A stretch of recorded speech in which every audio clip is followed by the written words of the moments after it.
ចាជំរាបសួរបងប្អូនទាំងគ្នាសុខសប្បាយអត់ថ្ងៃនេះចាចឹងថ្ងៃនេះនាងខ្ញុំដុកទ័រធីតាចាសូមលើកយក topic មួយថ្មីទៀតដែលតាក់ទងនឹងបញ្ហាមេរោគកាពះចាដែល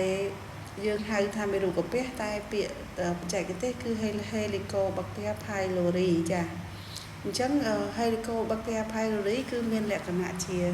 spiral ចាដូចជាឫសអញ្ចឹងចាជាក្រាមnegative bacterium ចាហើយវារស់នៅតាម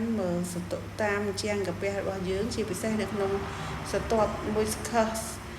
layer of the gastric epithelium មានន័យថានៅក្នុងអាសាច់ដុំតាមជាងកាពះរបស់យើងណាបងប្អូនចាហើយតើ Helicobacter pylori ហ្នឹងឆ្លងតាមរយៈអ្វីខ្លះចាគឺឆ្លងតាមរយៈoral